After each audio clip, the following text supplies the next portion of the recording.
The morning of Lady Catherine Ashworth's wedding dawned grey and unwelcoming, autumn rain drumming against the leaded windows of her family's estate with a persistence that matched the hollow thudding of her heart. She sat before her vanity while her lady's maid arranged her dark hair into an elaborate coiffure, watching her own pale reflection with a curious detachment, as though observing a stranger being prepared for some solemn ritual she did not fully comprehend. The ivory silk of her wedding gown whispered against her skin, fine and costly, chosen by her mother with an eye toward impressing the groom's distinguished family rather than pleasing the bride herself. Outside, the ancient oaks shed their leaves in golden drifts, and Catherine thought how appropriate it was to marry in a season of dying things, for this union felt less like a beginning than an ending of something she could not quite name. She had met Duke Alexander Montrose exactly 4 times before this morning, formal encounters orchestrated by their families, conversations stilted and perfunctory, his dark eyes assessing her with the same cool efficiency he might employ when evaluating horseflesh or reviewing military dispatches. He was handsome in a severe way, she conceded, with sharp features carved by duty and hardened by years of military service, his bearing that of a man accustomed to command and utterly uninterested in the softer graces of courtship. Their betrothal had been arranged with admirable speed,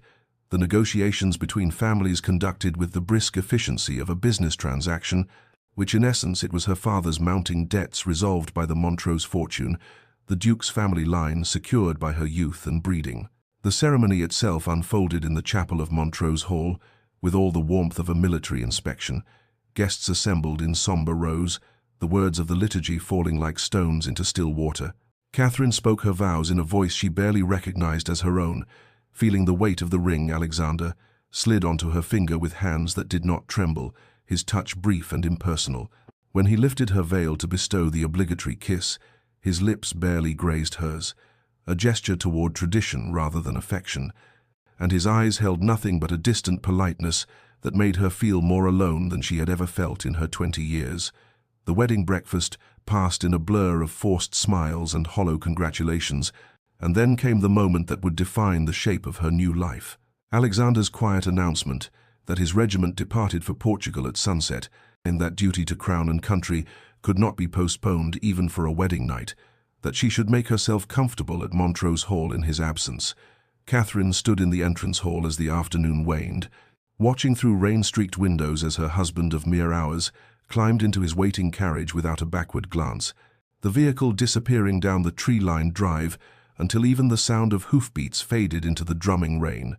leaving her alone in this vast, unfamiliar house with servants she did not know and a title she had not yet learned to wear, a bride abandoned before she had truly become a wife.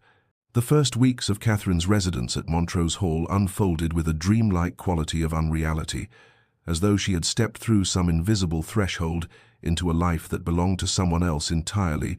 a duchess playing at being mistress of a grand estate, while the true master remained absent, fighting wars in distant lands she could scarcely imagine. The house itself seemed to resist her presence with its vast corridors and countless rooms, each more imposing than the last, the ancestral portraits lining the walls regarding her with what she fancied was disapproval, as though these long-dead Montroses could sense her inadequacy for the role she had assumed. Mrs. Hallowell, the housekeeper, was a formidable woman of perhaps 50 years, her iron-grey hair pulled back in a severe knot, her dark eyes sharp with judgment, as she showed Catherine through the household accounts and linen inventories with barely concealed skepticism that this slip of a girl could manage a ducal estate,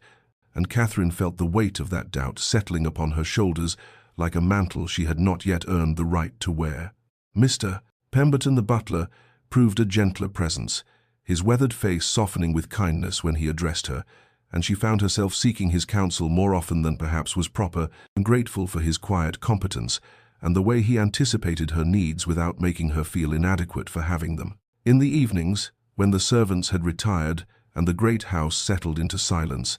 Catherine would wander through Alexander's private study, trailing her fingers along the spines of his books, military histories, and tactical treatises, but also worn volumes of poetry and philosophy that spoke of a mind more complex than his stern demeanor had suggested. His desk held maps of the Iberian Peninsula marked with incomprehensible notations, and she would stand studying them as though they might reveal something of the man she had married,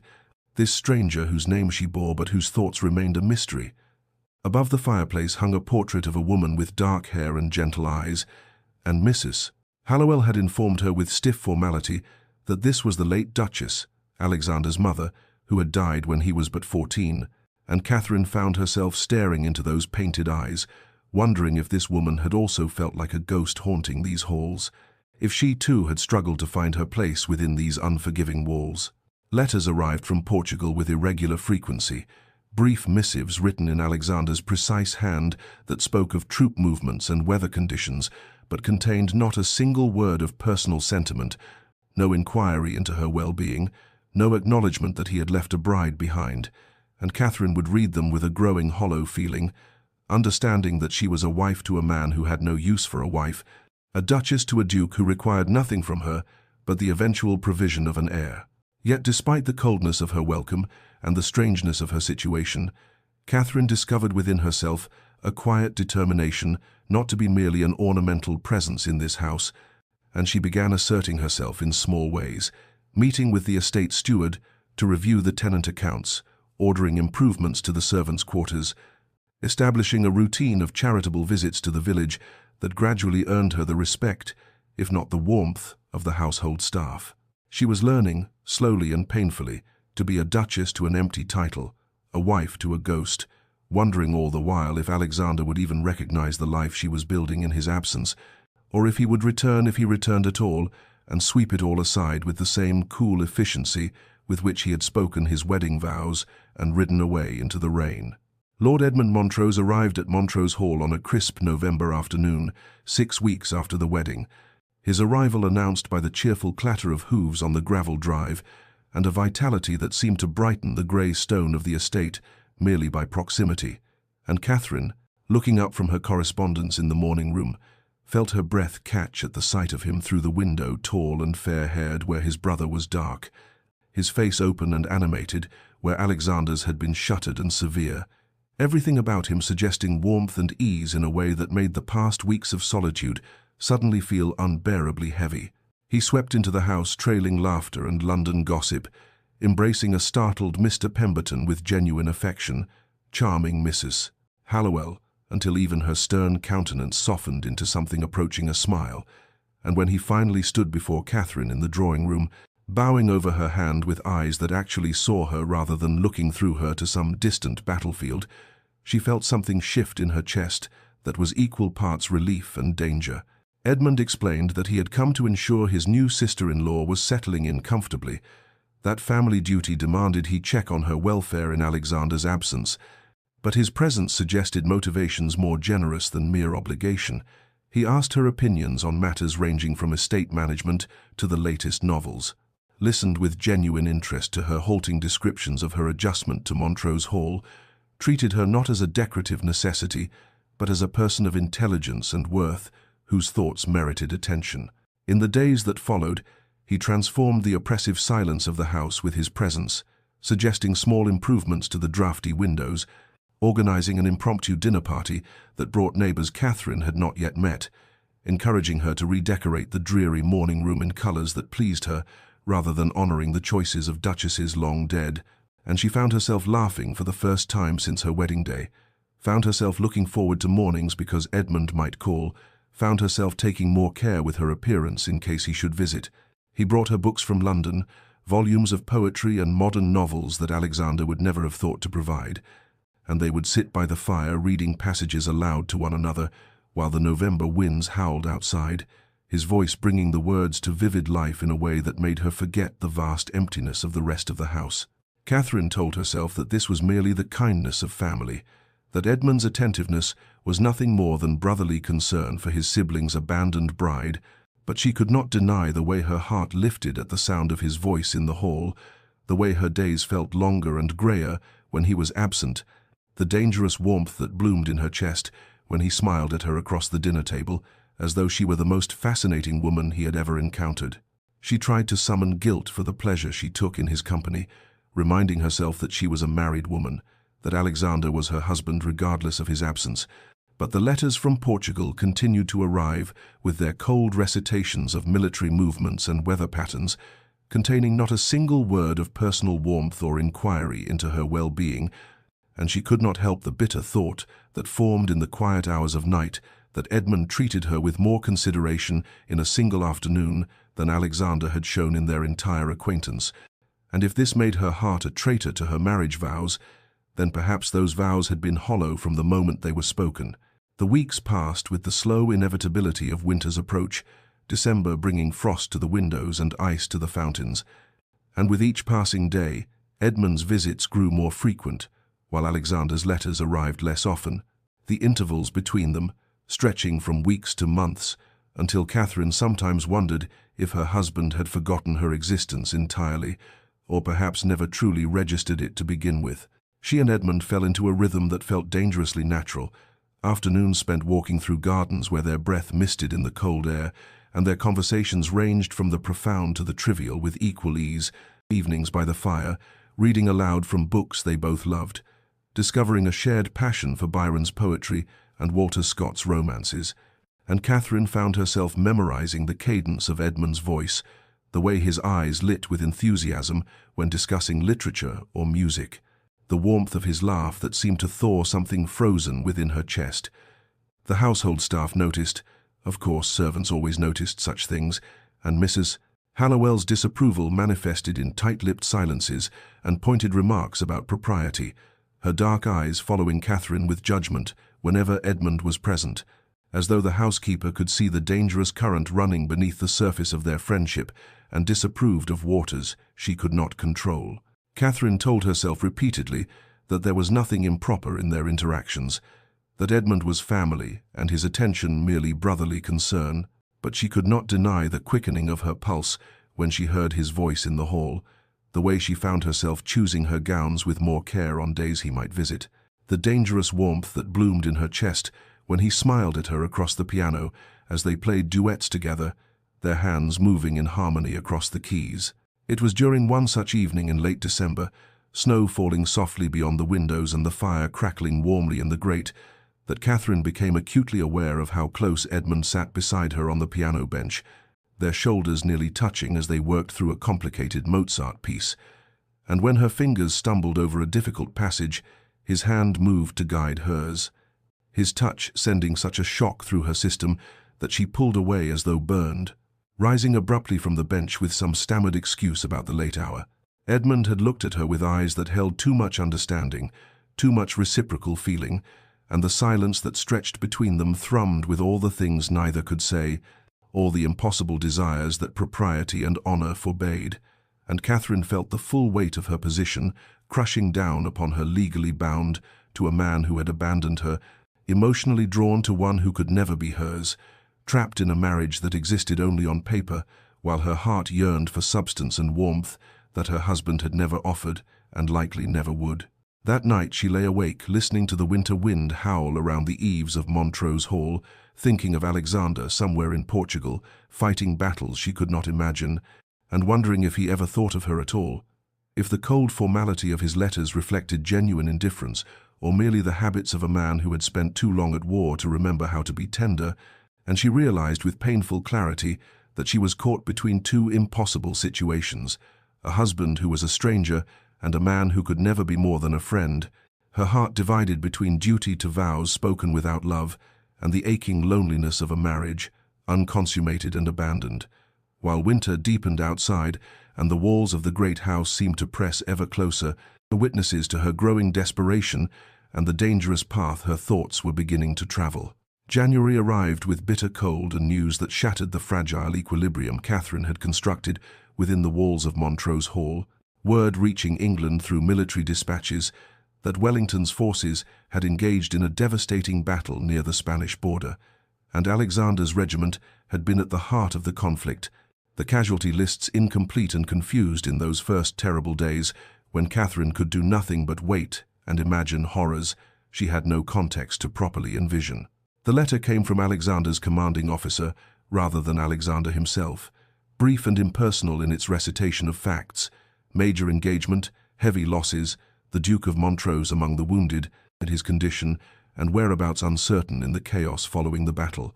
and Catherine found herself staring at the words until they blurred into meaningless marks upon the page, her hands trembling with an emotion she could not immediately name, because she had never truly known her husband well enough to understand what his loss might mean. Edmund arrived within hours of receiving his own notification, his face drawn and pale, the usual lightness gone from his manner as he stood in the drawing-room where Catherine sat, frozen with the letter still clutched in her fingers, and she watched him read the same terrible words she had memorized, saw the grief that crossed his features, and recognized it as something far deeper than her own confused response, because Edmund had actually known Alexander, had grown up alongside him, possessed years of memories and affection that Catherine could never claim. They spent the following weeks in a strange, suspended state, neither quite mourning nor hoping, checking every post for additional news, while the winter deepened outside and the uncertainty stretched Catherine's nerves to breaking,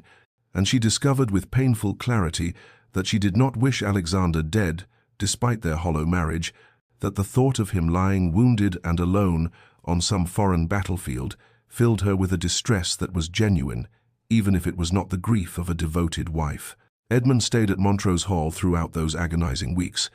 propriety be damned in the face of potential family tragedy, and Catherine leaned on him with an intimacy born of shared fear and their conversations in the firelit evenings, ranging from memories he shared of Alexander as a boy to whispered confessions about the guilt they both carried. Catherine for her growing feelings toward Edmund despite her marriage vows, Edmund for the terrible thought that had crossed his mind in the first moment of hearing the news, the shameful flash of hope that Alexander's death might free them both. When the second letter finally arrived in late February, Catherine's hands shook so violently that Edmund had to break the seal, and they read together the terse update from a military surgeon. The Duke had been located in a field hospital, gravely wounded but expected to survive, currently recovering under medical supervision before being sent to convalesce in Lisbon, and Catherine felt her knees buckle with relief so profound it frightened her, the realization crashing over her that she had been genuinely terrified of becoming a widow to a man she barely knew, and that some part of her had been hoping against hope that Alexander would return, if only to give them a chance to discover whether their marriage might have contained some possibility she had been too lonely and hurt to see. Edmund caught her as she swayed, his arms strong and steady around her, and they stood there in the morning light, holding one another with a desperation that had nothing to do with propriety and everything to do with the shared terror they had endured. And when Catherine finally pulled back to look at his face, she saw her own conflict mirrored there. Relief at Alexander's survival, tangled with the complicated recognition that his return to health meant the continuation of all barriers that stood between them, the impossible situation rendered even more impossible by the knowledge that they had both, in their darkest moments, hoped for a freedom that would have come only through Alexander's death,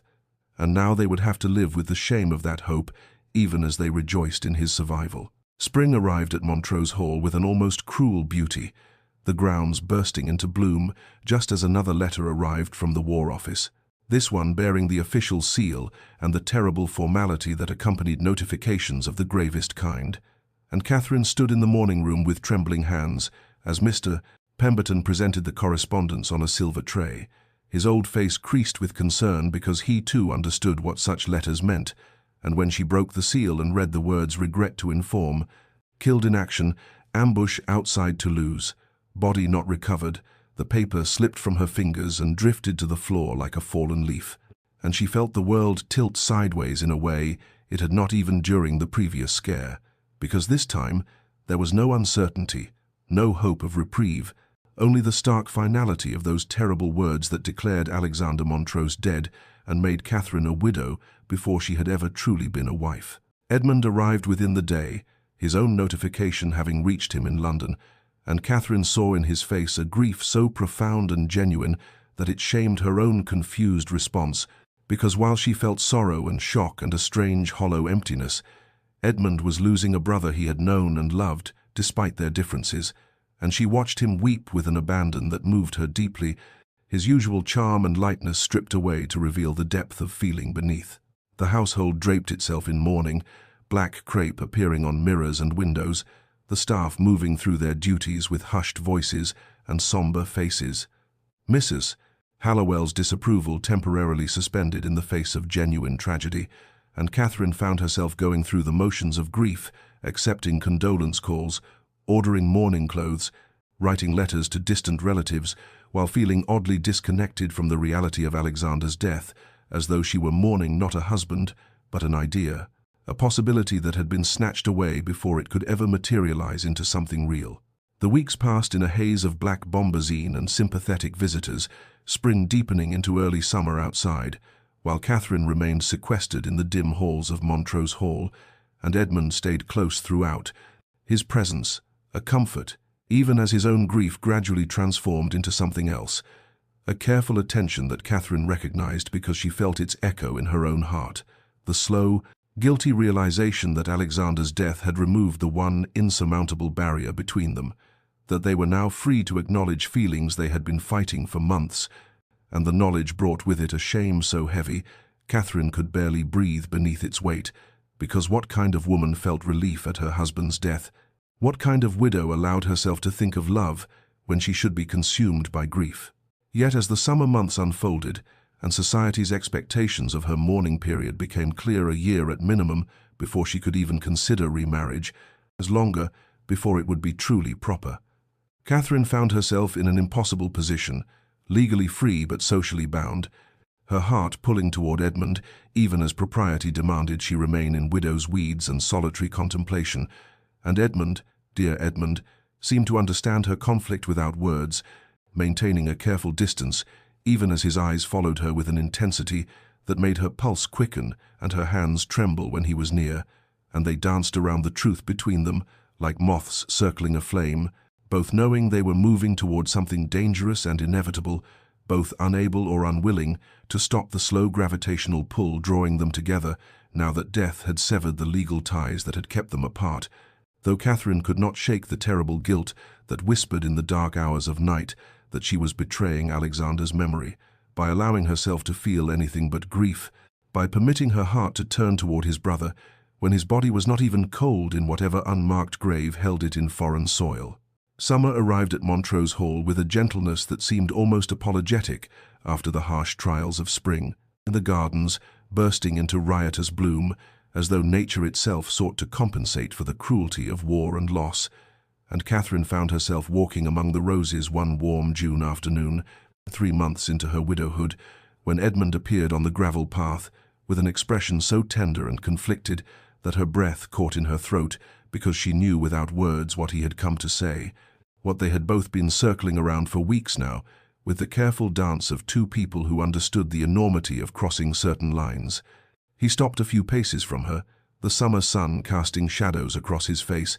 and when he spoke his voice was barely above a whisper, rough with emotion as he said, "Catherine, I cannot continue this pretense any longer.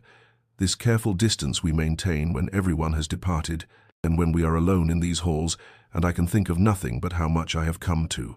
And she raised her hand to stop him, tears already gathering in her eyes, because she knew she should not permit him to continue, and should not allow the words to be spoken that could never be taken back. Yet she found herself unable to move, unable to do anything but stand there among the roses, as he closed the distance between them and took her trembling fingers in his own warm hands. The confession spilled from him then, all the feelings he had been containing for months, how he had fallen in love with her, almost from the first, how her loneliness had called to something deep within his own soul, how he had fought against his feelings out of loyalty to Alexander. But now that Alexander was gone, he could not bear to watch her grieve alone, when his own heart was breaking with the need to comfort her, to give her the love and devotion she deserved, and Catherine felt herself fracturing under the weight of his words, the truth she had been denying even to herself, rising up to meet his declaration because, yes, she loved him too. He had loved him, perhaps, since those first dark months, when he had been the only light in her isolated existence, and the guilt of that love was nearly crushing but not quite enough to stop her from whispering through her tears, "Edmund, I should not, we cannot, but I," and he understood what she could not quite say, pulling her gently into his arms there in the rose garden where any servant might see, the propriety abandoned, in favor of the desperate human need they both felt. Their first kiss was hesitant and sweet, laden with all the guilt and longing they had been suppressing, his lips gentle against hers as though she might shatter, her hands clutching his coat as though he were the only solid thing in a world that had tilted sideways. And when they finally drew apart, they stood with foreheads touching, breathing hard, both knowing they had crossed a line from which there could be no retreat, yet neither willing to regret it entirely. And Edmund whispered that they must wait, must observe a proper mourning period before making anything official, but that he would wait as long as necessary if she would only promise him hope, promise him a future when the time was right. Catherine agreed through her tears, understanding that what they were beginning was secret and dangerous and weighted with the ghost of Alexander's memory, yet unable to deny herself this one source of warmth in the cold landscape of her grief. And as the summer weeks passed, they conducted a careful courtship disguised as family support, and stolen moments in the library when the household slept, whispered conversations in the garden at twilight, Edmund's hand finding hers beneath the table during dinner, and slowly, so slowly, Catherine began to feel the weight of Alexander's memory lighten, began to imagine a future that held not just duty and grief, but genuine happiness, began to allow herself to live again in ways she had never truly lived before. And Montrose Hall itself seemed to transform with their carefully hidden joy, as though the very stones of the building had been waiting for love to finally fill its halls. October arrived at Montrose Hall with a crispness that promised transformation, the leaves turning gold and crimson as though nature itself celebrated the change that was about to unfold. And on a morning when mist hung low over the gardens, Edmund came to Catherine in the library where she sat reading, his face more serious than she had seen in weeks. And before she could speak, he knelt before her chair in the traditional posture, drawing from his pocket a ring that had belonged to his mother, a delicate sapphire surrounded by small diamonds that caught the morning light, and his voice trembled slightly as he said,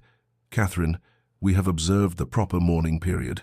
We have been patient and careful, but I can wait no longer. Will you do me the extraordinary honor of becoming my wife?" She felt tears spring to her eyes as she whispered yes, her hand shaking as he slipped the ring onto her finger, and when he rose to kiss her, it was with a joy so pure and unrestrained that all the months of guilt and secrecy seemed to burn away in its warmth, leaving only the promise of a future they could finally claim openly. The announcement was made to society within the week,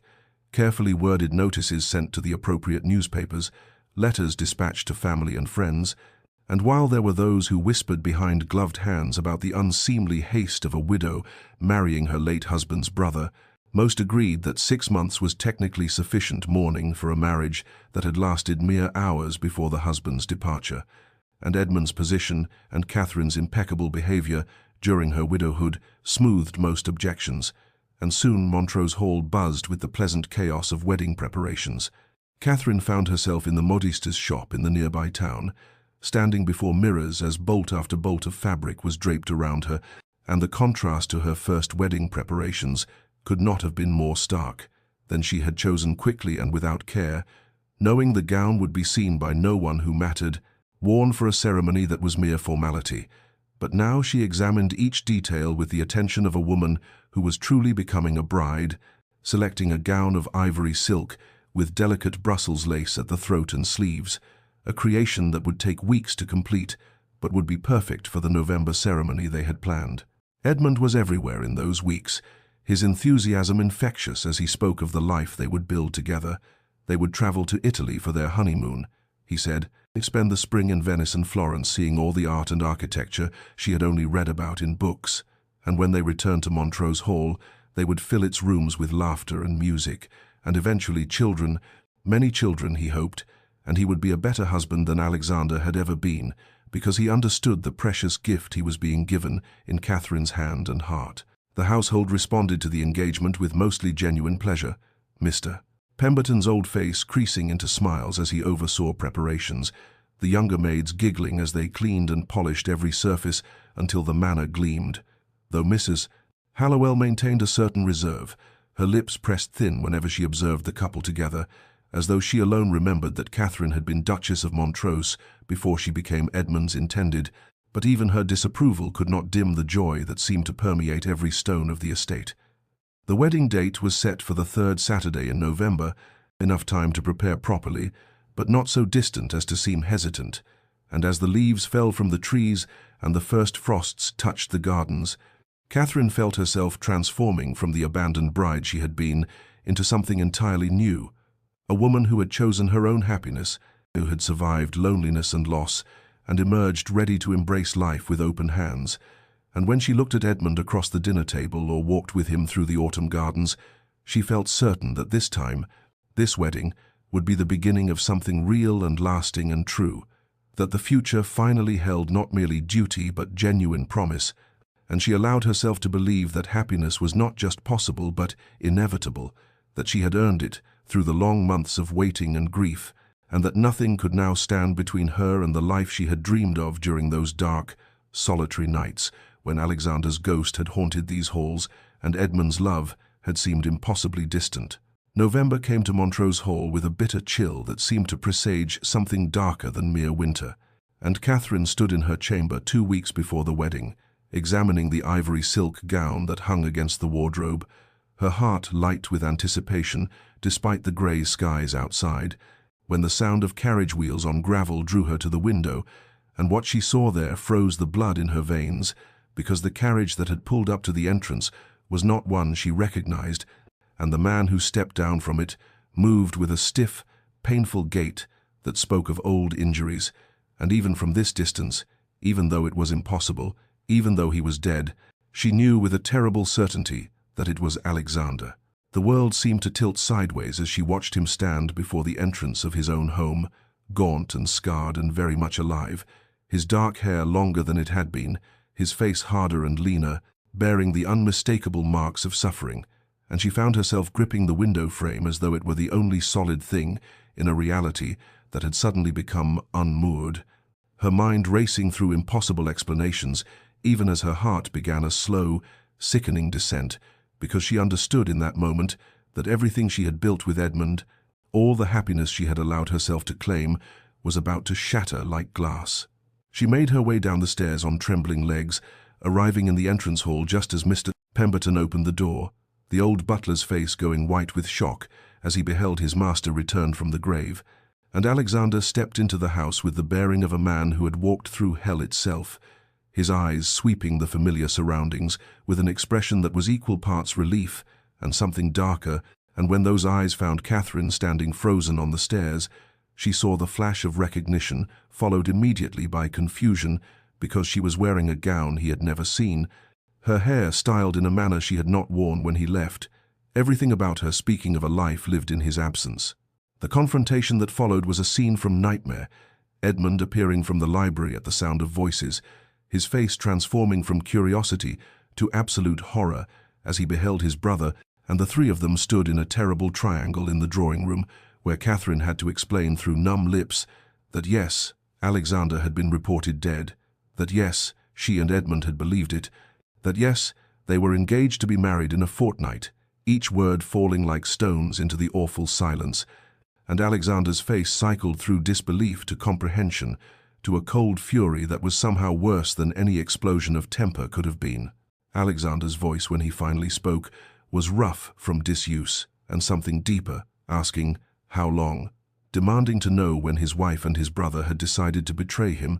and Edmund's attempt to explain that Alexander had been gone, that Catherine had been alone, that they had believed him. Dead sounded hollow, even to Catherine's own ears, because underneath the justifications lay the terrible truth that they had fallen in love while Alexander still breathed, that his reported death had merely freed them to act on feelings that had already taken root. The revelation that Alexander had been captured by French forces, held in a prison camp where conditions were so brutal that the British command had simply assumed all prisoners dead, and that he had survived through sheer stubborn will, only to be freed in a recent prisoner exchange and spend weeks making his way back to England, back to a home and a wife he had dreamed of during the darkest hours of his captivity, only to find that wife planning to marry his own brother. This revelation hung in the air like an accusation that needed no voice, and Catherine felt the weight of her guilt crushing her, even as part of her wanted to scream that he had abandoned her first, that he had left her alone in this vast house, mere hours after their wedding, that she had every right to seek comfort where she could find it. Edmund's anguish was written across every line of his face as he looked between his brother and the woman he loved. And when he spoke, it was to say that he would leave immediately, that he understood the engagement must be dissolved, that he had never meant to cause pain. And though Catherine wanted to protest, wanted to cling to the happiness that had seemed so close, she found herself unable to speak because she knew he was right, knew that the law and society and every code they lived by declared her still Alexander's wife, bound to a man who was a stranger, but whose legal claim superseded any claim of the heart. The sapphire ring came off her finger with a finality that felt like death, placed carefully on the table between them, and as Edmund bowed stiffly to them both and left the room, his footsteps echoing in the hall, Catherine and Alexander stood in silence, two people bound by vows and law and nothing else, the ghost of Edmund's presence hanging between them, and Alexander's words when he finally spoke were quiet and devastating as he said, "I see I should have stayed dead," and Catherine had no answer to give him because in that moment she almost wished he had. Edmund departed Montrose Hall before dawn the following morning, unable to bear even one night under the same roof as the brother whose return had cost him everything, and Catherine watched from her chamber window as his carriage disappeared into the grey November mist, feeling as though her heart was being torn from her chest with each turn of the wheels. And when she finally descended to breakfast, she found Alexander already seated at the long dining table, his gaunt frame seeming almost spectral in the morning light, and they ate in a silence so complete that the clink of silver against china sounded like accusations, neither able to meet the other's eyes because to look was to confront the impossible situation they now inhabited, legally bound as husband and wife, yet strangers who had been shaped by entirely different experiences of the same marriage, his defined by war and captivity and dreams of home, hers by abandonment and loneliness, and a love that law and society now deemed forbidden. The days that followed established a pattern of careful avoidance, Catherine managing the household as she had for over a year, while Alexander moved through the manor like a ghost haunting his own life, and though they shared the same roof, they might as well have inhabited different worlds for all the connection between them, speaking only when necessity demanded, and even then in the most formal of tones, each word measured and cold as the frost that coated the windows each morning. Alexander's pride was a visible wound, manifesting in the rigid set of his shoulders and the bitter line of his mouth, and Catherine understood that while he acknowledged intellectually that he had abandoned her and had failed in his duty as a husband from the very first day, his heart still felt the sting of betrayal because she had been his in law, if not in love, and to discover her planning marriage to his own brother was a humiliation that cut deeper than any wound he had suffered in battle or captivity. Catherine's own grief was equally complex, mourning not just the loss of Edmund and the future they had planned, but also the person she had been during those months with him, the woman who laughed freely, who allowed herself joy, who believed happiness was her right, rather than a privilege to be earned through suffering. And in Alexander's presence, she felt herself hardening back into the dutiful shell she had worn on their wedding day, all warmth and spontaneity, freezing under the weight of his silent judgment. The household moved around them with the careful steps of people navigating a battlefield. Mr. Pemberton's face perpetually creased with worry, Mrs. Hallowell's lips pressed even thinner than usual as though vindicated in her earlier disapproval, the younger servants whispering in corners about the strange marriage of their master and mistress who barely spoke and never touched. And Catherine wanted to scream at them all that she had not asked for this, that she had been a good and faithful wife until every reason for faithfulness had been stripped away. But she maintained her composure because that was what duchesses did. They endured with grace even when their hearts were breaking. Yet as November deepened toward December, Catherine began to notice things about Alexander that penetrated even her grief and anger, the way he winced when the weather turned cold, favoring his left side where she suspected old injuries lingered, the nightmares that sometimes woke him in the hours before dawn when she heard his cries through the walls that separated their chambers, the haunted look in his eyes when he thought himself unobserved, as though he had brought the ghosts of war home with him and could not quite believe he was truly safe. And despite everything, despite her love for Edmund and her resentment of Alexander's return, she felt an unwanted stirring of compassion for this scarred stranger who was her husband. Alexander, too, was beginning to see Catherine with new eyes, observing the quiet competence with which she managed the estate, the kindness she showed to servants,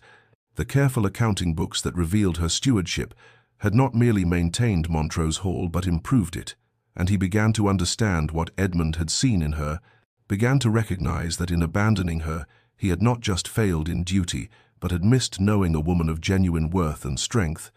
Though this recognition brought no comfort, only a deeper shame that twisted in his gut alongside the anger, because he had created the very situation that had driven her into his brother's arms, and he could blame no one but himself, even as he resented them both for finding in each other what he had been too damaged and duty-bound to offer. November's chill settled into Alexander's bones, with a viciousness that spoke of old injuries poorly healed, and on the third morning, after Edmund's departure, Catherine found him in the library attempting to reach a volume from an upper shelf, his face grey with pain, as his left arm refused to cooperate, and though every instinct told her to maintain the distance they had established, she found herself crossing the room and retrieving the book for him, their fingers brushing briefly as she handed it over, and his quiet, "Thank you," was the first civil word they had exchanged since that terrible confrontation in the drawing-room. The weather worsened as the month progressed, bringing early snow and bitter winds that howled around Montrose Hall like the ghosts of all their mistakes, and Alexander's limp became more pronounced, his movements careful and pained in ways that spoke of suffering he was too proud to acknowledge,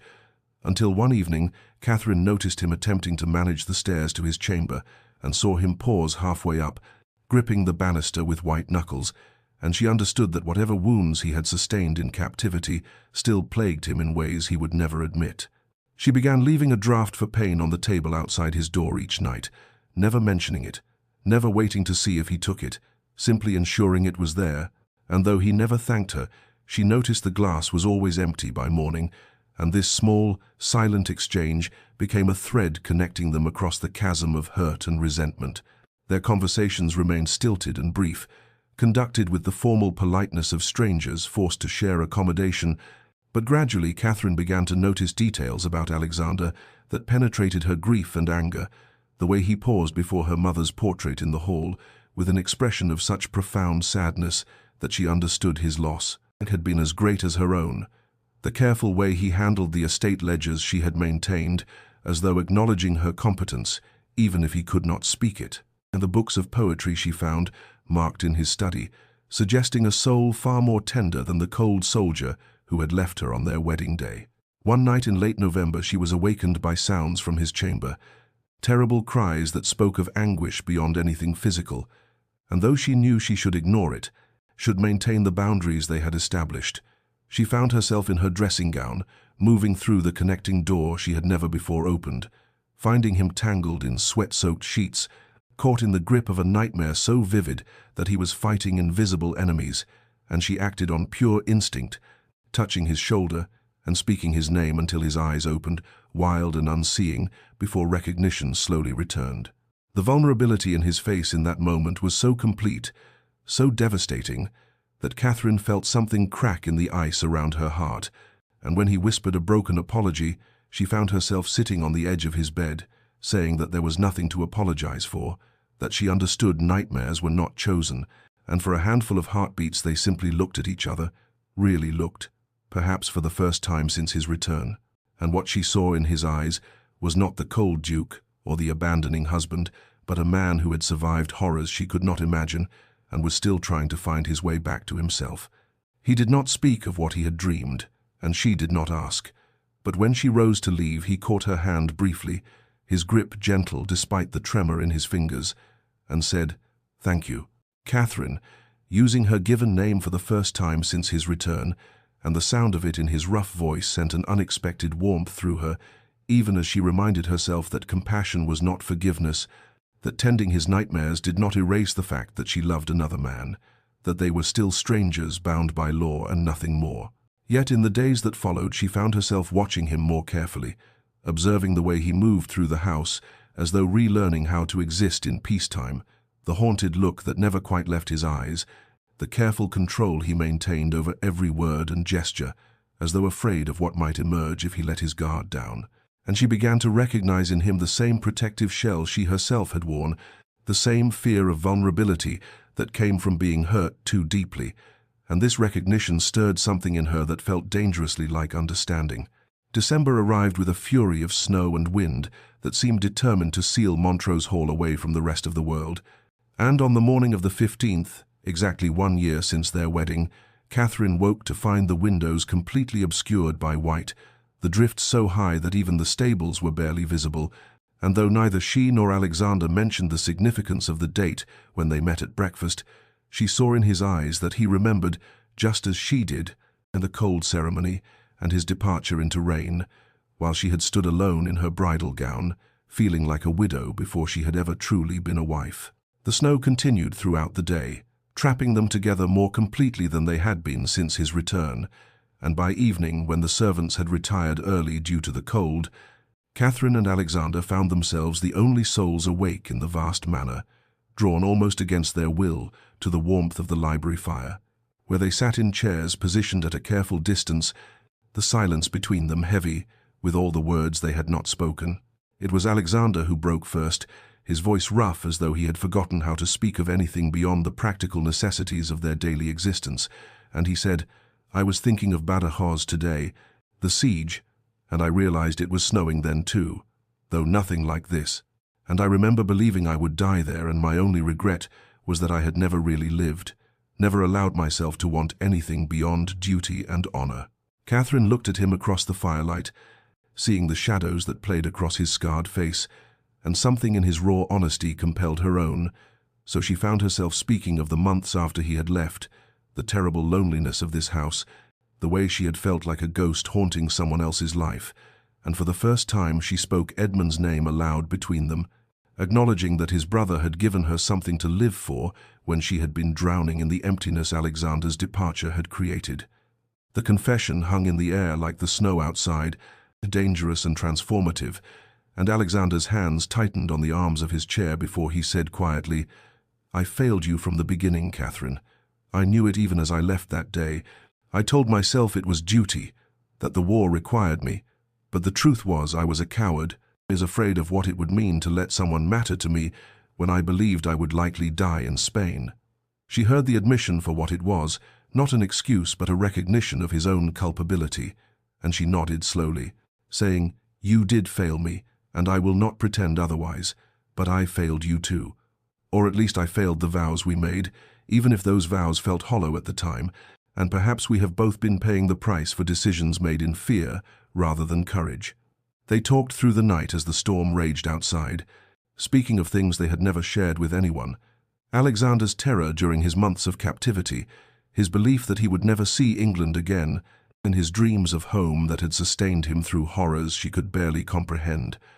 and Catherine's own journey from dutiful daughter to abandoned wife, to woman who had dared to reach for happiness only to have it snatched away,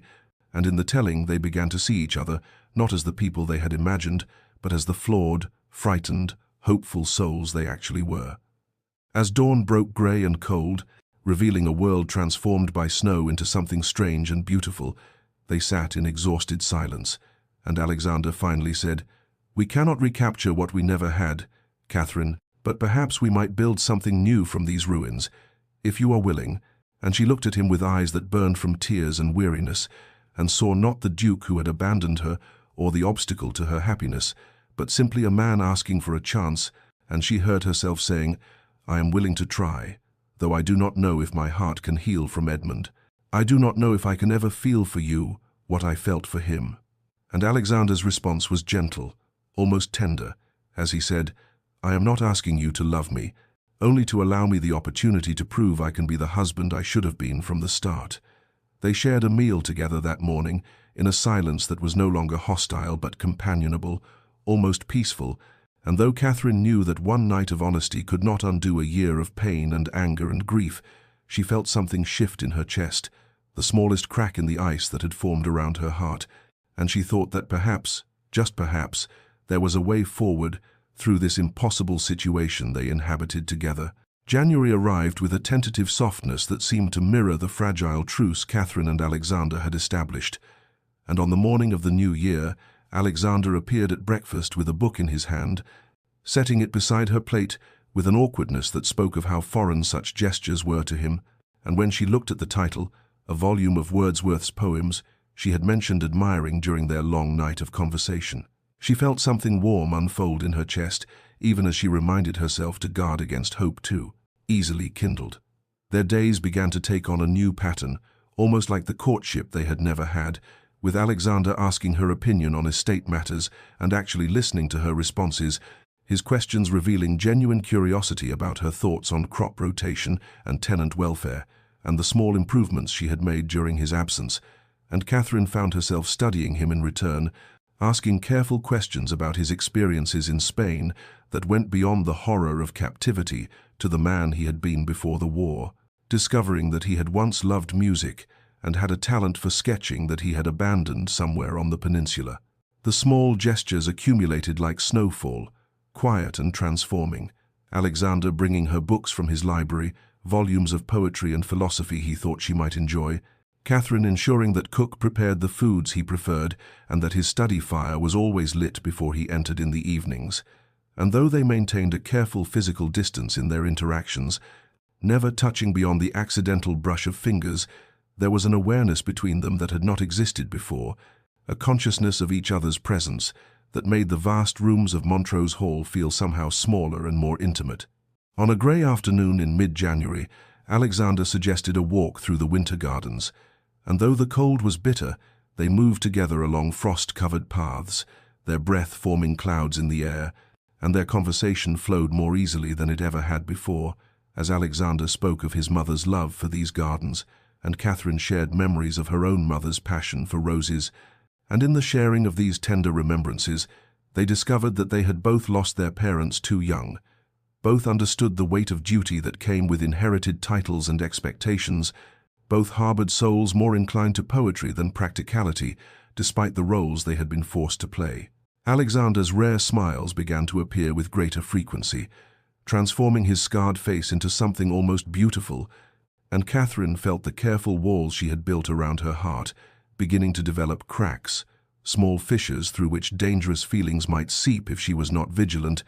yet she found she lacked the will to repair those defenses as thoroughly as she knew she should. The household staff, ever attuned to the emotional climate of their employers, began to move with lighter steps and exchange hopeful glances.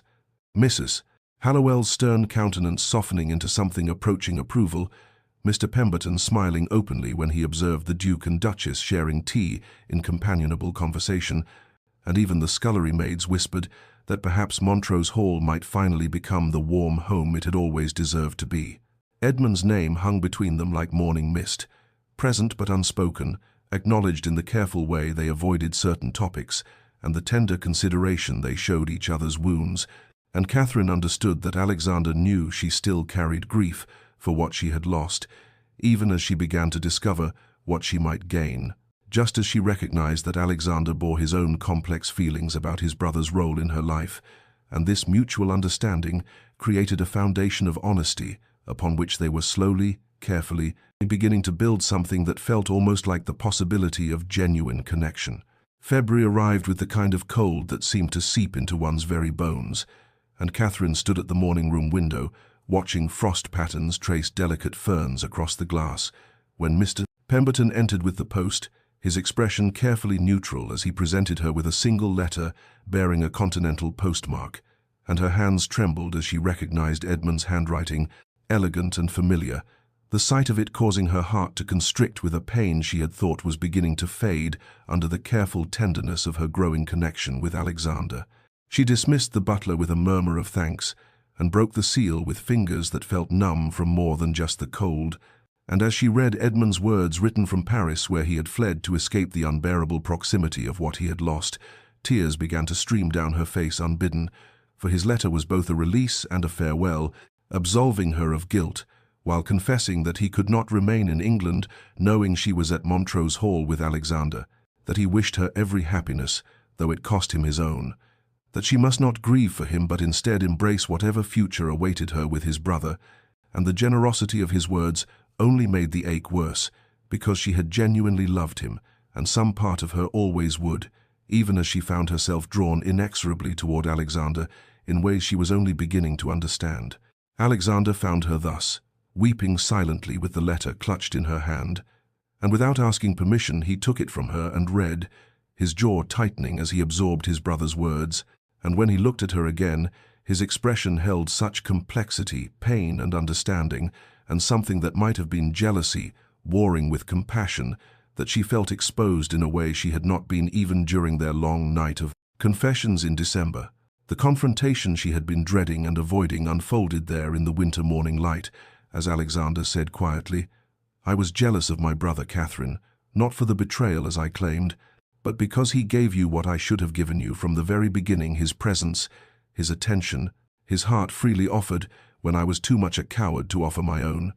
And the raw honesty in his voice broke something loose in her chest, so that she found herself responding with equal truth, saying, "He gave me what you couldn't give me then, what you were not capable of giving after years of war, had hardened you into someone who knew only duty and survival. But Alexander, I am terrified, and terrified to open my heart again, when the last time I did so, it was shattered so completely." They stood facing each other across the morning room, the letter that represented the ghost of their shared past lying between them on the small table where Alexander had placed it, and he spoke then of his own loneliness during the war years, his belief that he had become incapable of the softness that love required, his conviction that he would die in Spain, and thus his determination not to leave anyone behind who would grieve him, and Catherine heard in his confession an echo of her own fears about vulnerability and loss, and the terrible risk of allowing oneself to hope. The moment stretched between them like a bridge half-built, and Catherine understood that they stood at a crossroads where they must choose either to retreat into the safe formality that had characterized the early months of Alexander's return, or to risk genuine vulnerability with all its attendant dangers. And she saw in Alexander's eyes that he understood this too, that he was offering himself without defenses or pretense, asking her to do the same. And though terror gripped her heart, she found herself taking a step toward him instead of away, choosing courage over safety, possibility over protection, and in that single step, she felt the first true stirring of something that might, given time and patience and daily choice, transform into the love she had once believed impossible between them. Alexander moved first, closing the distance between them with steps that seemed to cost him something precious, and when he spoke, his voice was raw with emotion as he said, "Catherine, I must apologize to you, not for Edmund or for what transpired in my absence, but for the fundamental wrong I committed on our wedding day, when I bound you to me with vows and then abandoned you within hours, leaving you alone in a strange house with a title but no true husband. And I see now that everything that followed your loneliness, your connection with my brother, the pain we have all suffered, began with my cowardice and my inability to see you as anything more than a duty to be discharged, before I returned to the war that felt safer to me than the vulnerability of marriage." Catherine felt something shift in her chest at these words,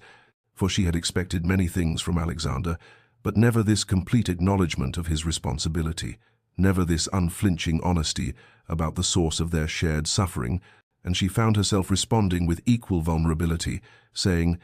"And I must apologize to you, Alexander, for I allowed my heart to stray toward your brother when I was still bound to you by law and sacred vow, and though you had abandoned me in body, you were still my husband, and I betrayed that bond even if you had failed to honor it first. And I am sorry for the pain that must have caused you when you returned to find your wife in love with your brother." They stood facing each other in the winter light that streamed through the morning room windows, and Alexander reached out slowly, telegraphing his intention so she could refuse if she wished. And when she did not pull away, he took her hands in his calloused soldier's hands, engulfing her smaller ones, and he said with quiet intensity, "Our marriage began in duty, Catherine. I will not pretend otherwise, but I would ask you now if we might choose to transform it into something more, if we might give ourselves permission to begin again, not as strangers bound by obligation, but as two people who have survived great pain and emerged willing to risk connection despite everything that stands against us." The question hung in the air between them, weighted with all the history they carried, and Catherine felt tears gathering in her eyes as she nodded, unable to speak past the emotion that threatened to overwhelm her, and Alexander continued, "Then I would like your permission to court you properly, to court my own wife, as I should have done from the beginning, to show you through actions rather than words that I am capable of being the husband you deserve, if you will give me that chance." Catherine's tears spilled over then, but they were not tears of grief but rather of tentative hope, and she whispered, "Yes, Alexander, yes, I will give you that chance. Give us that chance, though I am still frightened of what it might cost me if I open my heart again." And he squeezed her hands gently and said, "I am frightened too, Catherine, terrified, in fact, for I have survived battlefields and captivity, but I have never risked my heart before, yet I find I want to risk it with you if you are willing." The days that followed took on a quality almost dreamlike in their tender transformation, for Alexander began to court her with a thoughtfulness that revealed he had been observing her far more carefully than she had realized during their months of careful proximity. And he appeared at breakfast one morning with hothouse roses from the conservatory, their petals the deep red of heart's blood, and presented them to her with a bow that would have seemed ridiculous if not for the genuine vulnerability in his eyes. They began taking meals together in the smaller dining room rather than the formal hall, and their conversations ranged across topics both profound and trivial as they discovered each other's minds and hearts. And Catherine found herself laughing at Alexander's dry wit, something she had not known he possessed, while Alexander seemed mesmerized by her observations about literature and nature and the small beauties she had learned to notice during her lonely months.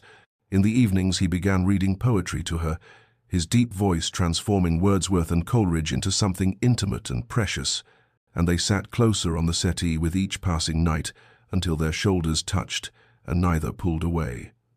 Catherine allowed herself to see him differently now, not as the cold duke who had abandoned her, or even as the wounded soldier who had returned to shatter her hopes, but as a man who had been as lost as she, who had built walls around his heart to survive horrors she could barely imagine, who was now dismantling those walls brick by brick in the hope of building something better with her. And in seeing him thus, she felt her own walls crumbling, felt dangerous warmth spreading through places in her heart she had thought frozen beyond redemption. And though fear still whispered warnings about the risks of loving again, she found herself choosing hope over safety, choosing the possibility of genuine connection over the protection of emotional distance, choosing Alexander with clear eyes and an open heart, despite everything that had come before. March arrived with the kind of warmth that felt like a promise after the long winter, and Catherine stood in the conservatory one morning, surrounded by early blooms when Alexander found her and asked if she might spare him a moment that evening, saying he had something he wished to share with her, and though his expression was guarded, she saw vulnerability in his eyes that made her agree immediately, curious about what had prompted this formal request when they had grown so much easier with each other in recent weeks. That afternoon she discovered him in his study, poring over leather-bound volumes that she recognized as journals, their pages filled with close handwriting, and when he noticed her presence, he looked up with an expression that held both determination and apprehension, saying, "These are my wartime journals, Catherine, every thought and fear I committed to paper during those years when I believed I would die far from home, and I would like to share them with you tonight, if you are willing, for I think you deserve to know the man I was then, and how he became the man who stands before you now." She felt something catch in her throat at this offering, understanding instinctively that these journals represented the most private parts of himself, the scared young officer beneath the stern duke's exterior, and she told him gently that she too had kept writings during her lonely months at Montrose Hall, poems and observations she had never shown anyone, and perhaps they might share these pieces of themselves together. Evening found them in the small sitting room that had become their private sanctuary, a fire crackling in the hearth against March's lingering chill, and Alexander began reading from his earliest entries, his voice steady but his hands trembling slightly as he revealed the terrified 23-year-old who had purchased his commission, believing he understood what war meant, only to discover horrors that stripped away every comfortable illusion he had carried into battle. And Catherine listened with tears gathering in her eyes as she heard him describe not glory but mud and blood and the faces of dying men, the way each death had hardened him a little more until he barely recognized himself in the shaving mirror. When he paused, she retrieved her own journal from where she had hidden it in her writing desk, and she read to him her poems about loneliness and abandonment, her observations about the empty halls and the ghost of a husband she had never known. And as she read, she watched his face crumple with pain at understanding what his abandonment had truly cost her, Not just practical loneliness, but a deeper soul ache that had nearly broken her before Edmund's arrival. And when she finished reading, Alexander reached for her hand and said hoarsely, "We are more alike than I ever imagined, Catherine, both of us hiding tender hearts behind walls we built to survive our separate pains, both of us convinced we were incapable of the vulnerability that love requires." They sat in silence for a long moment, hands clasped, and then Alexander told her he had arranged something special for the following evening, asking only that she trust him, and when she agreed, he pressed a kiss to her knuckles with a tenderness that made her heart race. The next evening he led her to the conservatory after dinner, and she gasped upon entering to find it transformed into something magical, and hundreds of candles casting flickering light across spring flowers. He had arranged himself with the gardener's help, hothouse roses and early tulips, and delicate narcissus, creating an explosion of color and fragrance, and in the center of it all he had set a small table laid for two with fine china and crystal. And as she turned to him with wonder in her eyes, he took both her hands and said with quiet intensity, "I cannot undo the past. Catherine cannot reclaim the year and more that I wasted through my own cowardice and blindness, but I would like to build a future with you, if you will have me, not as a duty or obligation, but as a choice we make freely, as two people who have survived great pain and emerged willing to risk everything for the possibility of genuine love." Catherine felt tears streaming down her face as she looked at this man who had been a stranger, then an abandoner, then a returned ghost, and who had somehow transformed into someone she was beginning to love with a depth that terrified and exhilarated her in equal measure, and she whispered, "We already have vows binding us. Alexander, vows spoken in a cold church nearly 2 years ago when neither of us understood what we were promising. But I would like to honor those vows now with genuine feeling, to choose you, and choose us, and choose the possibility of building something real from the ruins of what might have been." He pulled her close then, one hand cradling her face with infinite gentleness, and asked, "May I kiss you, Catherine?" Not as a husband claiming his rights, but as a man who has fallen in love with his wife and wishes to show her the depth of his feeling. And she nodded, unable to speak past the emotion that threatened to overwhelm her,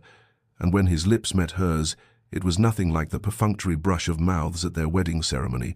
but instead a tender, hesitant exploration that spoke of new beginnings and promises chosen rather than imposed, and she felt herself opening to him like the spring flowers surrounding them, felt hope blooming in places she had thought frozen beyond redemption, felt the future stretching before them, not as a burden to be endured, but as a gift to be cherished. And when they finally drew apart, he rested his forehead against hers and whispered, "Thank you for giving me a second chance, Catherine,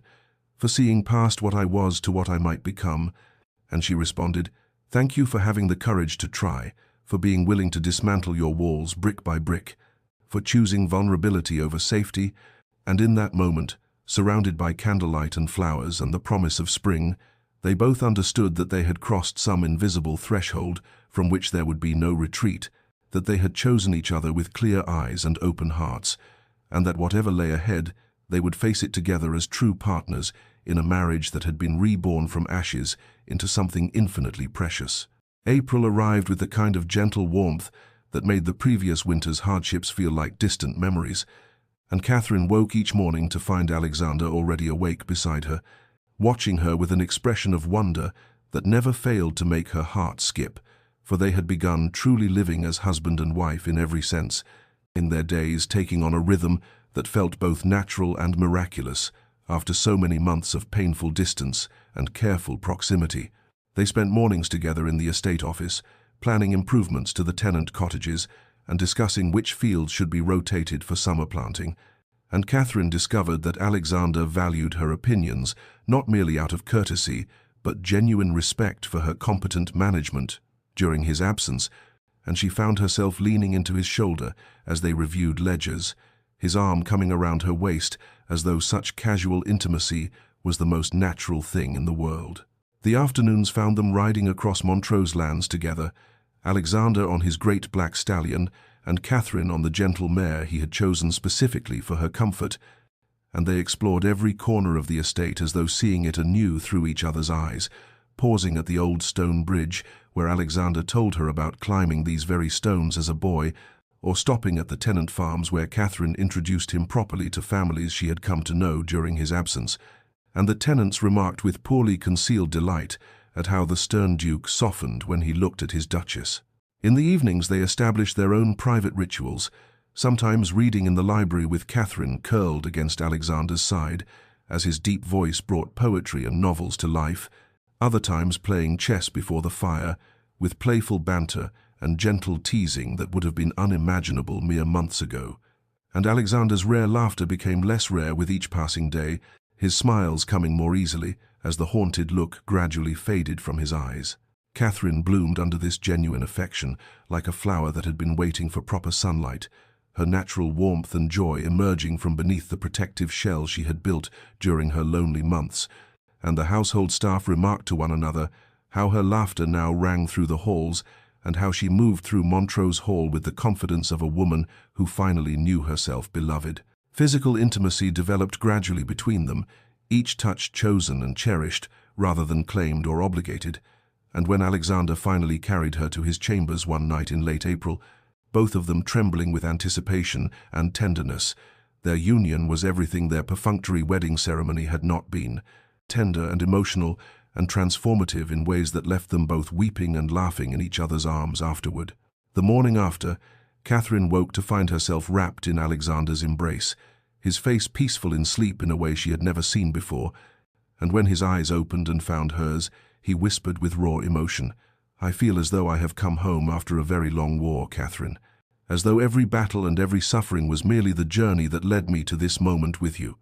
And she felt tears gather in her eyes as she responded, "Perhaps we both have, Alexander, perhaps we both have been fighting our own wars and have finally found our way to peace." And he kissed her then, with a reverence that spoke of promises renewed and freely chosen. The household could not help but notice the transformation, for the Duke and Duchess moved through their days with an obvious affection that manifested in 1,000 small gestures. The way Alexander's hand sought Catherine's during meals, the way Catherine's face lit up when he entered a room, the tender glances they exchanged when they thought no one was watching, and even stern Mrs. Hallowell was seen smiling as she observed them together in the garden. And Mr. Pemberton remarked to the other staff that Montrose Hall had finally become the home it was always meant to be, filled not merely with duty and obligation, but with genuine love and joy. May arrived with the kind of gentle sunshine that made everything feel possible. And Catherine was arranging roses in the morning room when Mr. Pemberton appeared with a silver tray bearing a letter, his expression carefully neutral as he informed her that Lord Edmund Montrose had returned to England and had written requesting permission to call upon them at their convenience. And she felt her hand still upon the flowers as her heart began to race with a complicated mixture of emotions she had thought long settled. She found Alexander in the library reviewing estate correspondence, and when she handed him the letter without speaking, he read it carefully before looking up at her with an expression of quiet determination, saying, "We will face this together, Catherine, as we face everything now." And she felt such gratitude for his steadiness that she had to blink back tears as she nodded her agreement, knowing that this meeting was necessary if they were truly to leave the past behind them. They sent word that Edmund was welcome to call the following afternoon, and Catherine found herself unable to settle to any task as the appointed hour approached, her mind returning again and again to the man who had filled her loneliest months with warmth and companionship, the man she had loved and lost and grieved, the man whose memory had become a ghost haunting the edges of her transformed marriage. Alexander seemed to sense her agitation and kept close to her throughout the day, his presence a quiet anchor, and when Edmund's carriage finally appeared on the drive, Catherine reached for her husband's hand without thinking, drawing strength from the solid warmth of his grip. Edmund stepped into the drawing room, looking older than Catherine remembered, his boyish charm tempered by something that looked like hard-won maturity, and for a long moment the three of them stood in terrible silence, the weight of everything that had passed between them heavy in the air, until Edmund broke the stillness by bowing formally to Catherine and extending his hand to Alexander with visible emotion. The brothers clasped hands, and then, as though some dam had broken, pulled each other into an embrace that spoke of years of separation and pain, and the deep bond that had survived even betrayal, and Catherine watched through tears as Alexander said hoarsely, "I am sorry, brother, for the impossible situation my abandonment created," and Edmund responded with equal emotion, "And I am sorry for allowing my feelings to override my duty to you and to honor." And in that moment Catherine understood that whatever else this meeting brought, it would not destroy the fragile happiness she and Alexander had built. They sat together over tea, the conversation stilted at first, but gradually easing into something almost natural, and Edmund spoke of his time on the continent with a wistfulness that suggested he had been running from pain rather than seeking adventure, and when Catherine asked gently if he had found what he sought abroad, he smiled sadly and admitted that he had mostly found distance and the slow healing that comes from accepting what cannot be changed. Alexander surprised them both by reaching across to grip his brother's shoulder and saying with complete sincerity, "I owe you a debt, Edmund, for caring for Catherine when I had abandoned her to loneliness, for showing her the kindness and attention I should have provided, for being the man I was too broken to be," and Edmund's eyes filled with tears as he responded, "You owe me nothing, Alexander, for what I felt was real and selfish in equal measure, and I see now that what you and Catherine have found together is something I could never have given her. A love built on shared suffering and hard-won understanding, rather than the easy comfort of avoiding pain." Catherine found herself speaking then, her voice steady despite the emotions churning within her, telling Edmund with complete honesty that she would always be grateful for the warmth he brought to her darkest months, that his kindness had kept her from drowning in loneliness, that she had loved him truly if briefly, but that she now understood that what she shared with Alexander was built on foundations that could weather any storm because they had already survived the worst that life could offer. Edmund listened with visible emotion and then said something that released them all from the lingering ghost of what might have been, admitting that he could see the love between Catherine and Alexander in every glance they shared, every unconscious touch, every moment of natural intimacy, and that while what he had felt for Catherine was real, he recognized now that they belonged together in a way that transcended his own feelings, that some loves are meant to heal us and move us forward rather than to last forever. They parted that evening with embraces and tears, and the sense of a chapter finally, truly closed, Edmund promising to visit again when his travels brought him back to England, and as Catherine and Alexander stood in the doorway watching his carriage disappear into the spring twilight, she felt Alexander's arm come around her waist and heard him whisper, "Thank you for loving me enough to face that, for being brave enough to lay the past to rest," and she turned into his embrace, knowing that they had passed through the final test of their transformed marriage and emerged stronger for it. The ghost of Edmund's love finally laid to rest with grace and mutual respect, leaving them free to move forward into their future, unburdened by the shadows of what had been. Summer arrived in 1815 with the kind of golden warmth that seemed to bless everything it touched, and as June approached, Catherine and Alexander found themselves planning their first major gathering at Montrose Hall, a celebration that would serve as both a belated wedding reception and an announcement to society that the Duke and Duchess of Montrose had truly found their way to each other after so tortuous a journey, and the contrast between this joyful preparation and the cold, hurried ceremony of 2 years prior was so striking that Catherine sometimes had to pause in her arrangements simply to marvel at how completely her life had transformed. The estate bloomed under their combined attention, roses climbing the stone walls in profusion, and the great hall decorated with garlands of summer flowers, and Catherine moved through the preparations with a radiant confidence that came from knowing herself genuinely beloved, her natural grace and warmth no longer hidden behind protective walls, but shining forth for all to see, as she consulted with Mrs. Hallowell about the menu and directed the footman in arranging the ballroom with an authority that was gentle but unquestionable. Alexander watched her preparations with undisguised admiration. This man who had once been so stern and distant, now relaxed and smiling as he observed his wife transform Montrose Hall into a place of celebration, and the household staff remarked to one another that they had never seen the Duke so at peace, his haunted soldier's eyes now bright with contentment whenever Catherine entered a room,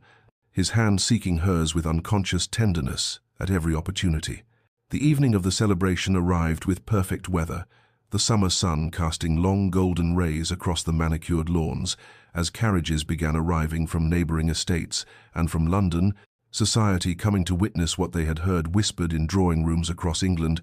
that the cold Duke of Montrose had somehow transformed into a devoted husband, and his abandoned bride had become a confident and beloved Duchess. Catherine greeted their guests in a gown of pale blue silk that made her eyes luminous, Alexander at her side in formal evening dress,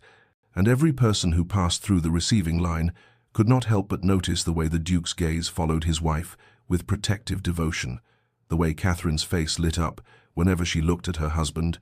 the subtle touches and shared glances that spoke of an intimacy earned through suffering and built on foundations of genuine understanding.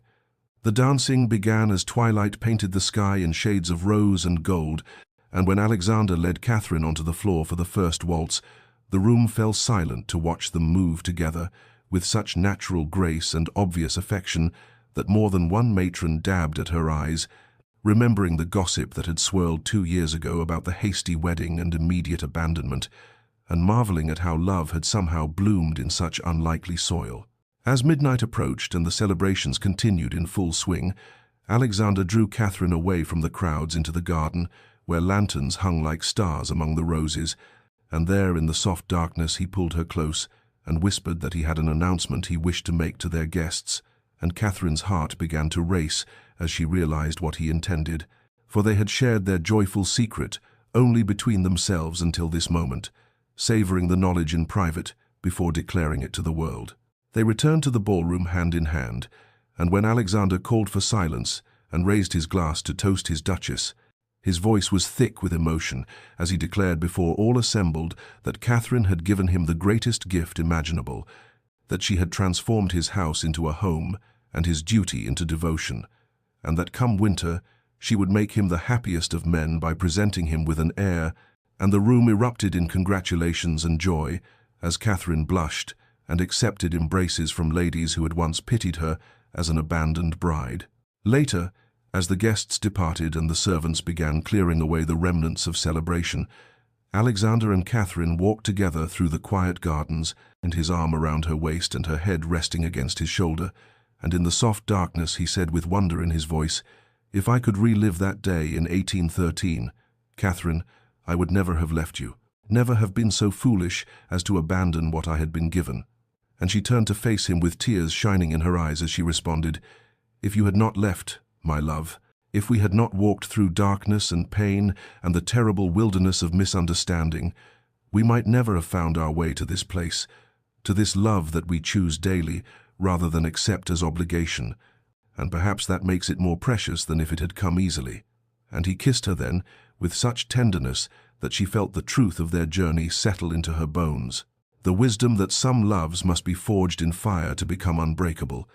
that patience and choice and the courage to begin again can create something more beautiful than any fairy tale romance. And as they stood together in the garden of Montrose Hall, with the future stretching bright before them, both understood that they had finally, truly come home. 5 years had passed since that golden summer celebration of 1815, and on a crisp autumn morning in 1820, Montrose Hall rang with the kind of laughter that would have been unimaginable in the cold,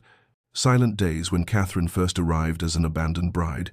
For now 3 children filled the ancient corridors with their joyful chaos. Young James at 5 years old, already showing his father's serious nature, tempered by his mother's warmth. Little Charlotte at 3, possessing her mother's grace and her father's determined spirit,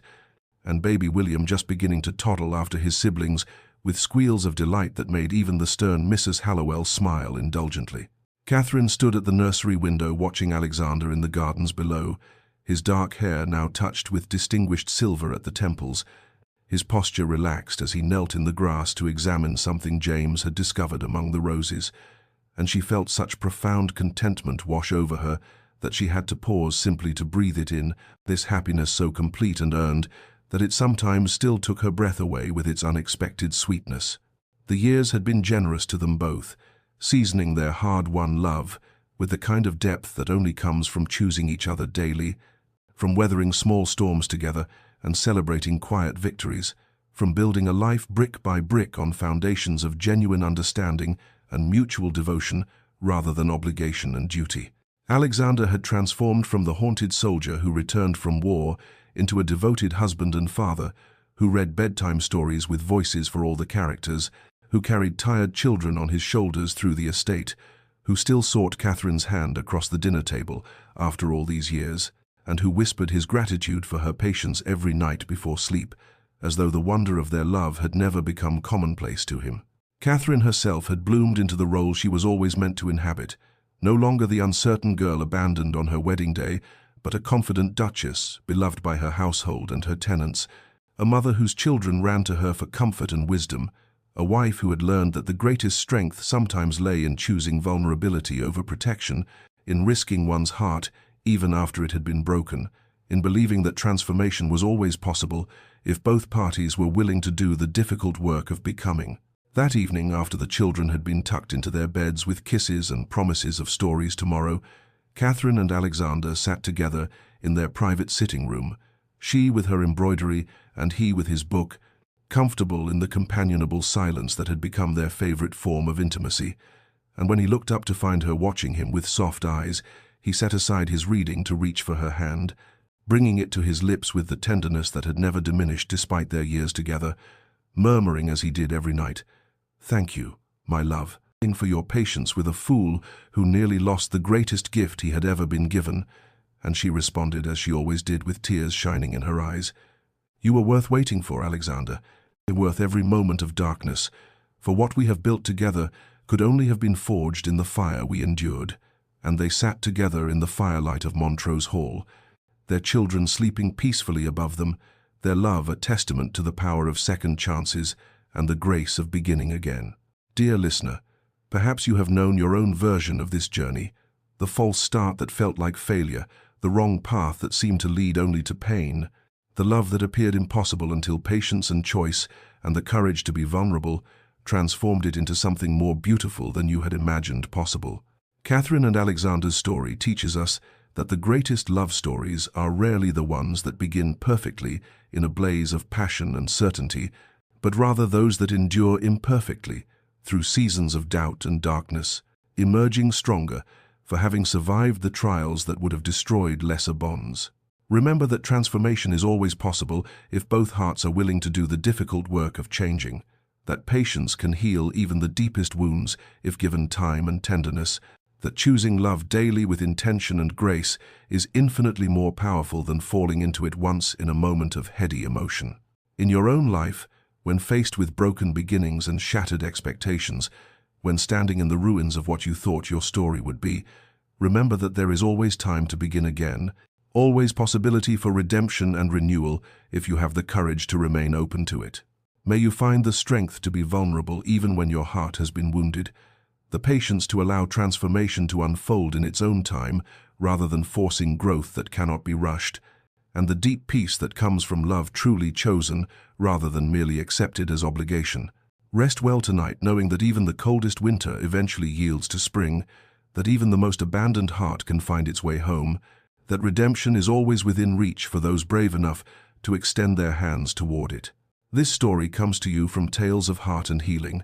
and may it serve as a gentle reminder that your own journey, however difficult, however marked by false starts and painful detours, can still lead you to the love and belonging you seek if you refuse to surrender to despair and instead choose hope. Again and again,